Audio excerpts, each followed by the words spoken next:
Friends, welcome to Hariom consultants hope everything is fine at your end. तो आज है 22 मार्च और कल है 23 मार्च, जिसमें नई जो स्टूडेंट वीज़ा को लेके अमेंडमेंट्स थी स्टार्ट हो जाएंगी, जिसमें से सबसे important one is genuine student GS. वो शुरू हो जाएगा 23 मार्च से, यानी कल से। जब हम रिकॉर्ड कर रहे हैं तो आज 22 है, तो यानी कल से स्टार्ट हो जाएगा।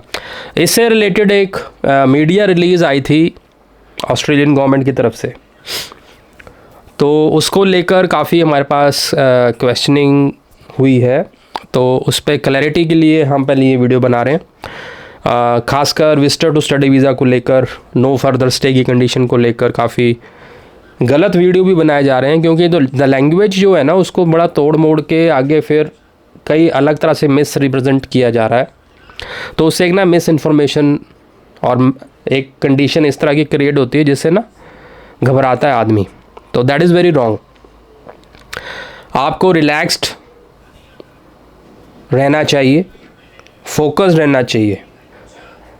जल्दी से घबरा के लिए हुए डिसीजंस हमेशा गलत होते हैं, राइट। और जो भी डॉक्यूमेंट की बात कोई भी वीडियो अगर कर रहा है तो किस के बेस पर कर रहा है वो डॉक्यूमेंट एक बार आप सर्च करके देखें, क्योंकि अवेलेबल होते हैं वो।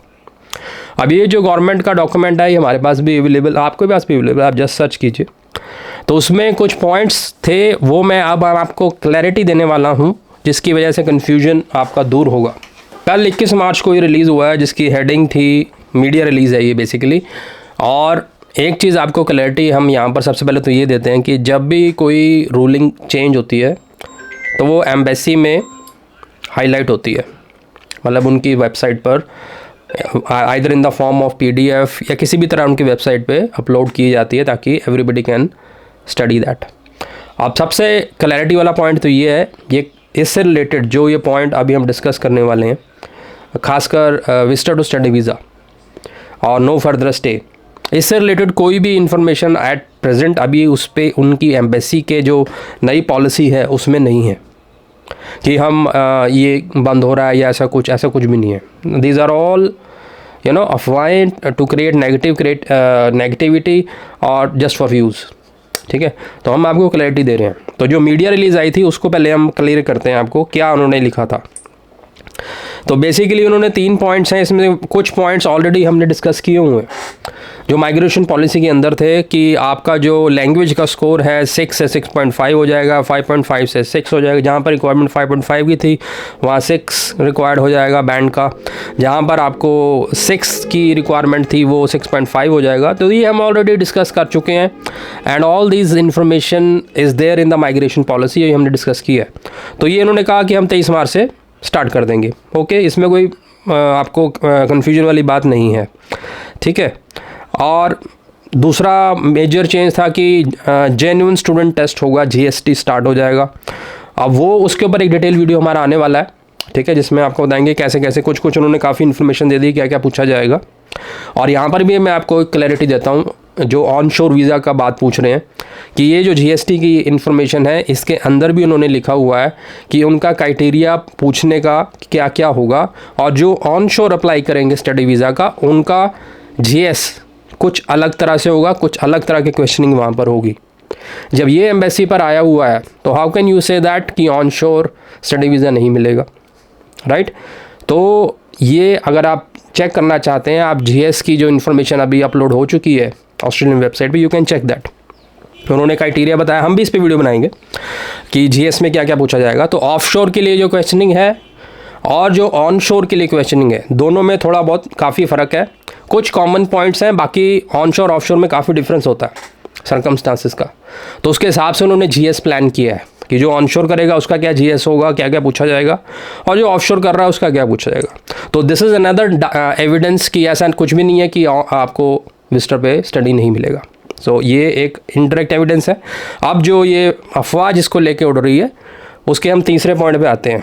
वो मैं पॉइंट टू पॉइंट पढ़ूंगा, आप ध्यान से सुनिएगा। उसमें इन्होंने लिखा था कि to avoid visit visa being used as a way to subvert offshore student visa integrity checks, the government will be increasing the imposition of no further stay. इसका मतलब क्या है, विल बी इंक्रीजिंग, मतलब कि वो जो नो फर्दर स्टे की condition है जिसके बेसिस पे आप आगे कोई वीज़ा नहीं ले सकते, उसको इंक्रीज़ करेंगे ऑन विजिटर वीज़ाज़। कहीं भी नहीं लिखा हुआ कि हर एक विजिटर वीज़ा पे नो फर्दर स्टे लगेगा, ठीक है। So we will be increasing the imposition of no further stay condition on visitor visas. अब कहीं भी ऑल वर्ड आया, इंक्रीजिंग का मतलब हिंदी का उसका जो अनुवाद है वो यही है कि हम बढ़ाएंगे। जहाँ जहाँ उनको लगेगा कि भाई ये बंदा जो है ये वापस नहीं आने वाला, हमें लग रहा है कि ये जो बंदा है ये कन्वर्ट करेगा या कोई और वीज़ा फाइल करेगा, उसमें हम ये नो फर्दर स्टे लगाएंगे। और वो तब लगाएंगे जब उसकी बाकी सारी चीज़ें ओके होंगी। ये भी उन्होंने क्लैरिटी दी है कि जब हमें लगेगा कि वीज़ा ग्रांट होना चाहिए बट हमें एक पॉइंट ऐसा लग रहा है कि ये कोई और वीज़ा ले सकता है, वहाँ पर ये लगाया जाएगा, ठीक है। तो ये पॉइंट की क्लैरिटी आप खुद भी पढ़ सकते हैं, और कहीं भी ये नहीं लिखा हुआ कि आपको जितने भी वीज़ा हैं सब पे नो फर्दर स्टे आ जाएगा। और फैमिली स्पॉन्सर्ड पे तो आता ही है, that is the old information. जो नई इन्फॉर्मेशन की जो मीडिया रिलीज आई थी उसको मिस इंटरप्रेट किया जा रहा है कि सभी वीज़ाज़ पर नो फर्दर स्टे आ जाएगा। अब इस पर मैं थोड़ी क्लैरिटी और देता हूँ आपको कि ये कैसे होगा। देखिए, जब भी आप कोई अपना PR या इनविटेशन, जैसे हम इनविटेशन पहले भी अवॉइड करते हैं, आप सबको मालूम है, हमने कई वीडियोस में आपको गाइड किया है कि अगर आप यंग एप्लीकेंट हो और विजिटर वीज़ा अप्लाई कर रहे हो तो अवॉइड इनविटेशंस, राइट। तो वही चीज़ इसमें भी एप्लीकेबल होती है। अगर आप किसी ब्रदर सिस्टर का इनविटेशन लगाएंगे या उनकी तरफ से दिखाएंगे कि हमारा भाई बहन वहाँ पर है और हम उससे मिलने जा रहे हैं, राइट, तब उनको, और अगर आप यंग एप्लीकेंट है मतलब अभी आपका ना तो ढंग से काम शुरू हुआ है और या जस्ट ग्रेजुएशन ख़त्म हुई है, जस्ट आप बहुत यंग हैं, खासकर उनके लिए। अब वो लोग अगर ऐसा चीज़ करेंगे तो उनको लगेगा कि आप डेफिनेटली वहाँ पर करोगे चेंज, तो उनके लिए वो नो फर्दर स्टे लगा सकते हैं। अब इसका सोल्यूशन क्या है? अब सोल्यूशन प्रोफाइल पे डिपेंड करेगा, वो हम पहले भी आपको बताते हैं। तो जर्नलाइज जो इसमें इंफॉर्मेशन, इसको कैसे टैकल करना है वो हम आपको बताते हैं। वो एक एग्जांपल आपको बताता हूँ। अब एक सपोज इंजीनियर है, ठीक है, 3-4 साल से IT का इंजीनियर, मतलब कंप्यूटर साइंस का इंजीनियर है, बेंगलोर में काम कर रहा है, 3 साल से जॉब में, राइट, यंग एप्लीकेंट है, ग्रेजुएशन ख़त्म करते हैं, उसको अच्छा पैकेज है and he is working, and उसका मन बन रहा है कि अब यहाँ से छोड़ के ऑस्ट्रेलिया सेटल किया जाए, and he wants to avail this information this way कि विजिटर पे जाएंगे, फिर स्टडी लेंगे एंड देन ब्ला ब्ला। अब उसके केस में every case is very crystal clear. वो 3 साल की अपनी जॉब का ITR दिखाएगा, अपनी पे स्लिप्स लगाएगा, अपना दिखाएगा कि मैं ग्रेजुएट हूँ और मैं सिर्फ घूमने जाना चाहता हूँ, या फिर बिज़नेस स्ट्रीम में फाइल करेगा, कोई कॉन्फ्रेंस अटेंड करनी है। तो अब इसमें किसी भी एंगल से ये प्रूव नहीं होगा कि ये आगे जाके कुछ फाइलिंग करेगा, तो ऐसे बंदे को कभी भी नो फर्दर स्टे वो नहीं देंगे, क्योंकि he is well settled in Bangalore, उनके पास जॉब है, इंजीनियरिंग वो कर चुका है। एक मैं एग्जांपल दे रहा हूँ आपको, इसको अब सब उसके भी ना कि सारे इंजीनियर्स के लिए बात नहीं, एक एग्जांपल दी है। मतलब जो भी वेल सेटल्ड अपने आप को दिखाएगा और वहाँ दिखा रहा है, उसको कोई नहीं जानता, घूमने जा रहा है या बिजनेस रीज़न की वजह से जा रहा है, तो ऐसे सरकमस्टांस में कहीं भी ये प्रूव नहीं होता है कि ये वापस नहीं आएगा और कुछ और वीज़ा के लिए फाइलिंग करेगा, तो नो फर्दर स्टे नहीं आएगा ऐसी फाइल्स पे। ऑन द अदर हैंड, यही बंदा अगर कहता है मेरी सिस्टर वहाँ रहती है, तो इसका नो फर्दर स्टे लग जाएगा अगर उसको वो शो करता है तो ये टैक्टिक्स होते हैं, ठीक है ना। तो ऑलरेडी माइग्रेशन इंक्रीज्ड है, एवरीबडी नोज़। तो इस तरह की जब मीडिया रिलीजेज होती हैं तो काफ़ी जो नेगेटिविटी फैलती है, तो उससे काफ़ी लोग मतलब दो डबल माइंडेड हो जाते हैं, राइट। तो उसी वजह से ये किया जाता सारा कुछ। अब सर्टिफिकेट लेवल 3 का जो ट्रेड कोर्सेज हैं, अगर वो ऑनशोर नहीं मिलेंगे तो कौन करेगा उनको? स्किल पर्सन्स कैसे जनरेट होंगे? This is a very big question, right. तो वो जनरेट करने के लिए दे नीड पीपल, और जो वहाँ के नेटिव ऑस्ट्रेलियंस हैं वो इतना उस कोर्स को as compare to international students नहीं करते हैं उतने तादाद में जितनी तादाद में इधर इंटरेस्टेड होते हैं लोग, क्योंकि इधर को PR चाहिए, सेटलमेंट चाहिए, अच्छा लाइफस्टाइल चाहिए, तो they are ready to do. वो ऑलरेडी जो वहाँ पर हैं वो कम करते हैं, तो उनको भी तो उन्होंने चलाना है। जो इतने कोर्सेज इंस्टीट्यूट्स खुले हुए हैं वोकेशनल कोर्सेज के, right, who will do that. तो क्लैरिटी हमने आपको फिर दे दी है। अब समराइज़ करते हैं कि जो नई मीडिया रिलीज़ आई है उसमें इसमें कुछ नयापन नहीं है। और जो तीसरा पॉइंट विजिटर टू स्टूडेंट वाला था, उसमें उन्होंने बोला है कि जिस प्रोफाइल में हमें लगेगा कि ये ऐसा बंदा है, वो प्रोफाइल मैंने आपको बता दी कि बहुत ही यंग है बंदा, उसका कोई बेस नहीं है यहाँ पर इंडिया में शो किया हुआ, वो लगा रहा है, उसमें नो फर्दर स्टे आएगा। अदरवाइज़ सिर्फ उन्होंने ये लिखा है कि we will be increasing no further stay, और ये कहीं भी नहीं लिखा हुआ कि हर एक विजिटर वीज़ा के ऊपर नो फर्दर स्टे लग कर आएगा, जैसे कि फैमिली स्पॉन्सर्ड में आता है। फैमिली स्पॉन्सर्ड में तो क्लैरिटी है, आप एम्बेसी में जाकर देखेंगे वहाँ पर भी दिया हुआ है। और इनफैक्ट ये चीज़ पहले भी दी हुई थी कि 8503 हम विजिटर वीज़ा में भी लगा सकते हैं।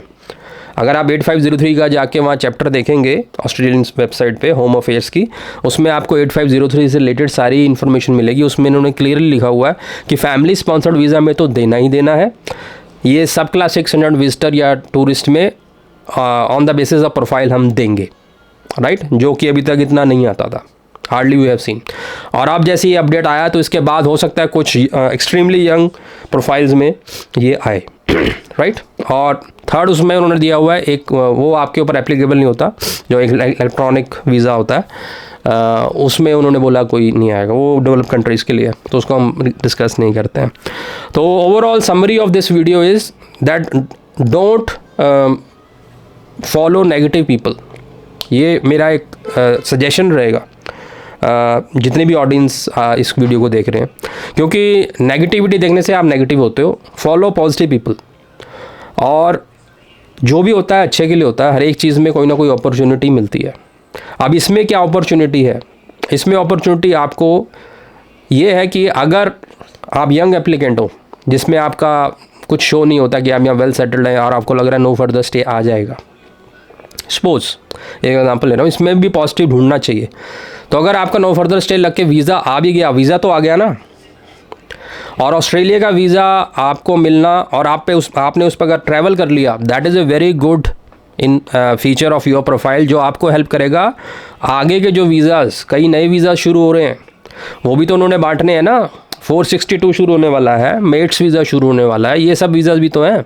अगर आपकी हिस्ट्री एक रहेगी, सपोज आपको विजिटर मिल गया, नो फर्दर स्टे वाला ही मिल गया, तो एक आपके रिकॉर्ड में तो आ गया, आपके पास एक वीज़ा है ऑस्ट्रेलियन। उसके बाद जब आप 462 के लिए, सपोज आप यंग हैं, 30 के बिलो हैं, तो 462 is there for you, right, mates visa is there for you. तो don't get disheartened and don't follow negative people, always understand the points, clarity जो हमने आपको दी है। अब यू कैन ऑल्सो चेक ये जो डॉक्यूमेंट्स 21 को रिलीज़ हुआ है, मीडिया रिलीज़, उसमें यही 3 पॉइंट्स हैं मेजरली, 1 पेज का डॉक्यूमेंट है, और इसमें से major points almost migration policy में ऑलरेडी मेंशन्ड है। और जो विजिटर टू स्टडी वाला था, उसमें इन्होंने सिर्फ ये बोला है that we will be increasing the number of no further stage imposition, we will be increasing the imposition of no further stay, right, that is the line, कि हम नो फर्दर स्टे को इम्पोज करना बढ़ा देंगे। और ये कहीं भी नहीं लिखा हुआ कि हम हर एक वीज़ा पे लगा के देंगे। So that is the main summary और मैसेज ऑफ दिस वीडियो। बाकी अगर आप डिस्कस करना चाहते हैं what is best for you to be there, तो you can book a slot, number आपके सामने फ्लैश हो रहे हैं। सो होप आपको वीडियो अच्छा लगा होगा, लाइक शेयर सब्सक्राइब जरूर करें। और जैसे लास्ट वीडियो में मैंने कहा था कि फैमिली स्पॉन्सर्ड कैसे आपको हेल्प कर सकता है, उसके लिए काफ़ी रिक्वेस्ट आई थी, वो नेक्स्ट वीडियो आपके साथ ज़रूर आएगा। Thank you.